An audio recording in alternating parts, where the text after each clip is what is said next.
Ladies and gentlemen, what is up and welcome back to Champion of the Day, and today we're going to have a look at one of the most fun and alternative champions to play in Marvel Contest of Champions. This character is just so incredibly unique in terms of her playstyle, and she's a very complicated character, and it takes a lot of skill if you really want to finesse the combat with Quake. And I have a huge amount of admiration to the people that are very hardcore Quake players, people that have taken her to stuff like Act 5 and beat the Mephistos and Modocs with her, and people that used her for like the Boss Rush challenge, because Quake has so much potential in the right circumstances, but you need to know how to use her, and you need to be very good at playing. You need to be very good on the on the ball, and you also need to be very quick at parrying in certain scenarios. I'm going to talk, a little bit about what Quake can do, and also I'm going to attempt to play quite a bit of Quake in today's video. And I'm not the best Quake player out there, but I understand what I'm going for when I'm playing Quake nowadays. But I think the first like 6 months of having this character, like looking back on the way that I played her, just was a really non-optimal way. And that was back in the days where you had the perfect block synergy, so this character could achieve like 0 block on all reverse parries and blocked hits with the, the Luke Cage, double Iron Fist synergy. But those days are over, and it's all about the heavy attacks when it comes to Quake. So yeah, just to go over some of the strengths and weaknesses of this this character. She's a super fun alternative champion to play. She's got some pretty interesting damage output as well. She also has a potential 100% uptime on 100% ability accuracy reduction if you are playing the character correctly, which again is very hard to do and keep up. And she is just amazing for any fights where you don't really want to make physical contact with the opponent. So just to give you some examples of matchups like this, it's nodes where you see Fawns, nodes where you see stuff like Spiked Armor, Electros, Mephistos, also Modoc she's pretty good for dealing with, but yeah, you need to know how to play her correctly for that. And the weaknesses of the character is she's a very high skill cap to play. Like Quake, I don't think is really a character that you can pick up as a newer player and really use to the full potential and have a really great time with her. I feel like you have to have kind of a good understanding of like the opponent's animations, and also a really good understanding of when to parry to get kind of the most out of this champion. And also a second weakness is any opponents with a passive power gain, for example Hyperion, can wreck Quake quite easily, because a lot of her optimal combat strategy, if you want to play this character, the way that she is theoretically meant to be played, you're charging heavy attacks all the time, and if your opponent's gaining power and they can like fire off a special one and interrupt your heavy attack, then you are going to get a little bit wrecked there. So opponents with power gain can sometimes be a little bit problematic. So it's to essentially cover, what Quake does. While charging the heavy attack, she's going to build up stacks of concussion and also aftershock. So the debuff that is applied to the opponents is going to be called concussion, and this does two things. It reduces the opponent's ability accuracy by 100%, and also means that any attacks made against you, any basic attacks, not special attacks, have a guaranteed chance to evade. But obviously after you do that evade, it's going to break out of your heavy attack. But the stacks of aftershock, they keep on piling up, and then after, I think it's like 10 or 15 seconds, yes, it's 10 seconds they expire. For each stack that you have, it has a 10% chance to stun the opponent for 1.5 seconds, and also inflicts concussion if the aftershock scale is higher than 4. Simultaneously, one of the things that got changed in the last patch as well is Quake's damage during this aftershock phase has been significantly buffed, so there's a really nice chunk of damage there. And I know some of this might sound a little bit confusing, because again, Quake is a very different character, but it all makes sense when we dive into some of the gameplay for a bit. And the special attacks, the special attack 1 doesn't really do too much. It's a nice pushback, adds 2 points to the aftershock scale. Special attack 2 adds 3 points to the aftershock scale, and also applies the concussion that you'll get at the end of kind of your earthquake stacks. And then finally the special 3 adds 6 points to the aftershock scale, and also has a 100% chance to stun for 3 seconds. And the special attack 3 is just kind of the ultimate you know, push the opponent back to the other side of the map, which, you know, is something that you occasionally need, but the most skilled Quake players, like, they never use anything but heavy attacks at all, and that is really, really, really difficult to get down. Like, even I am not really at that level, because it means, you know, getting the evades and parries, like, right up against the wall sometimes if you want to play this character optimally. So we're going to start off by doing a little bit of Modoc's Lab on the hard mode, you know, hopefully giving you a fairly good idea of how Quake plays and how to basically use the character. So we start with the flare node, which is fantastic. We're going to have so much increased attack. I imagine this Wolverine is going to go down relatively quickly here. So we're going to start the fight with a parry. No, let's charge the heavy attack there. So again, we do have an insane amount of increased attack right now. But there we go. Let's fire off that heavy attack again. That wasn't really a realistic example. That was way too OP. But yeah, just to show you, give you a feel for how to play the character. Hopefully we're going to get something that isn't flare on the next node. Okay, that's fine. Yeah, we got a little bit of power gain, a little bit of masochism, but the power gain isn't a factor that we need to worry about here. So let's go ahead, get that parry, start off with, and then, what is it, evade. Then get the parry, and you just want to keep like charging up these shocks as much as possible. Get that heavy attack off, and then wait for the end. And then once those aftershocks expire, man, it's just absolutely crazy damage. Very, very good. Well, you know, there's a bit of damage to be sacrificed while you're charging the heavy attacks, because that usually isn't the craziest damage, but it's just such a fun and enjoyable alternative playstyle. And I didn't check the nodes on this one. Oh, hopefully it's nothing too bad. And also an additional use. Oh, we've got a special 1 start here, which again, yeah, is a little bit annoying. This opponent has power gain, so yeah, it's a little bit trickier than usual, but it's a challenge we're ready to make. Got a little bit of concussion there as well. And oh yeah, I forgot, while we have that concussion buff up, it's pretty much free reign on the opponent.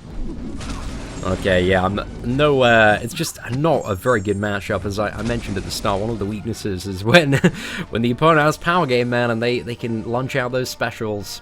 Just doesn't feel too great. But I wanted to do this map quickly, you know, it's a bit of a way to warm up with a character and showcase her on some easy fights. Right, so we just had an Age of Venom. He had poison on it, really wasn't a good node to fight at all. But we've moved on to this Kang. We've got 50% reduced attack, but we also have Fawns. So yeah, let's see how we do. Let's see how we do with this one. Should be a relatively good fight to showcase if we can get it off well. There we go. Let's knock him back a little bit. Just create a little bit more space there. And there we go. Charge that up. Maybe ping him back a little bit there. Again, we want to try and avoid getting him to a special 1 so that we don't have to avoid that. Let's just continue to charge that up and maybe knock him back. There we go. Absolutely beautiful fight there with the Quake. Again, during that fight, we had 50% reduced attack. But you can see, you know, if you play this character and you're just pretty savvy with the parries, like, it's just absolutely very, very gratifying to get off kills just charging the heavy attack there. Okay, so we got Groot here. This one has power 1 start, which is a little bit of a pain in the ass, but I'm going to try and bait out the special 1 here before we get, you know, into these heavy attacks. Okay, does he look like he wants to use it? Okay, there we go. It's a great opportunity here as well to showcase the power of some Quake.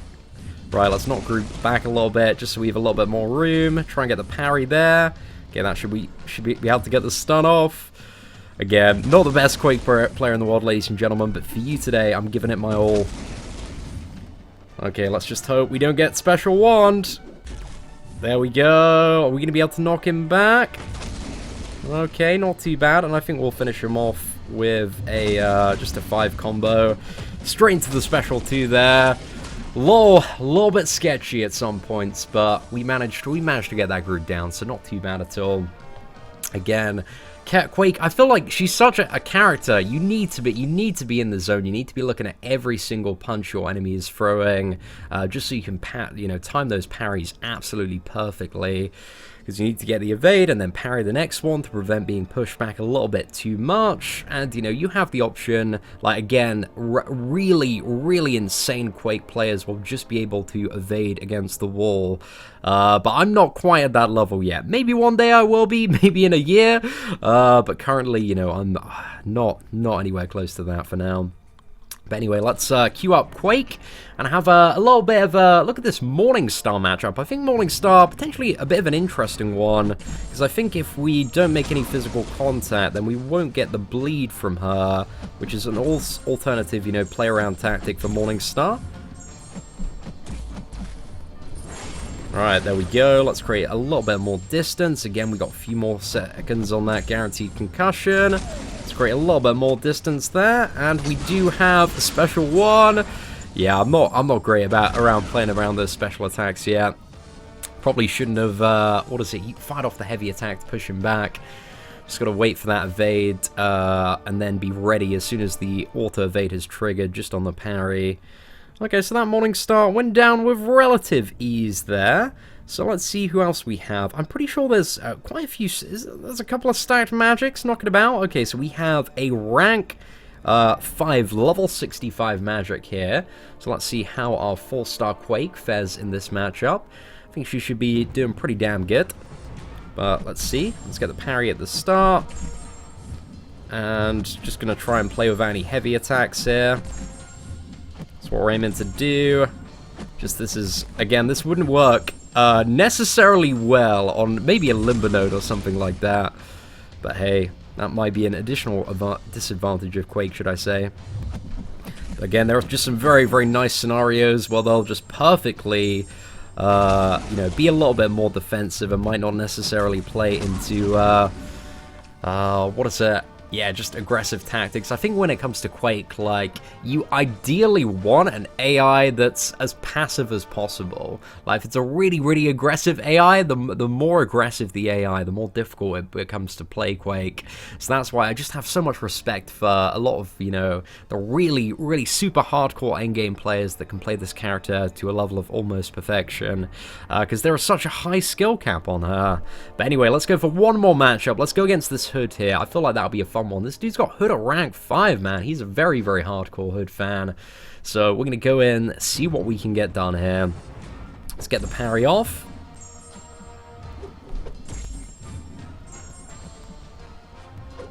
Again, this Hood, absolutely perfect in terms of his AI. He's a little bit defensive, a little bit shy. Getting that Earthquake. We have bare time. Let's push him back a little bit. We can afford to use one of those heavy attacks there.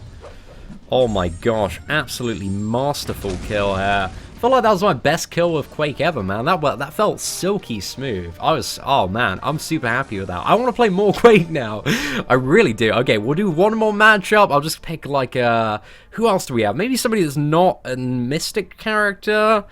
Who might we have here? Let's maybe go for the Phoenix. Let's try the Phoenix. See how the Phoenix is. I'm not too sure if we can prevent her regeneration with ability accuracy reduction. But hey, it's something we're gonna find out. Oh no, I messed up a little bit there. I didn't wait for the evade. Right, I'm gonna knock this Phoenix back just a little bit here. Alright, let's go ahead, charge up that heavy attack again, and I want to try my best to avoid... Again, this is the part where it gets quite difficult when you're playing Quake, when you're backed against the wall. You just have to be very quick to try and get that parry off. Oh, there we go. That is the level of Quake gameplay that is pretty god tier. We did alright once we're in the corner, man. Not too bad at all, but it's a character, like, your heart is just always racing, man. You need to be so on the ball with the parries. But anyway, ladies and gentlemen, I just wanted to, do a video today, give mad love to Quake and highlight some of her potential uses in the game. The essential, like, kind of rule of thumb for Quake is as long as they don't have power gain, and if it's a fight that you don't really want to make physical contact, then Quake is, generally speaking, a really, really good option. So, ladies and gentlemen, hopefully you enjoyed episode 2 of Champion of the Day. If you did, feel free to smash that like button. If you have any additional tips, tricks, uses for Quake, anything you found, feel free to leave them in the comments below. Apart from that, thank you very much for watching, take care, and I hope that you have an absolutely fantastic day.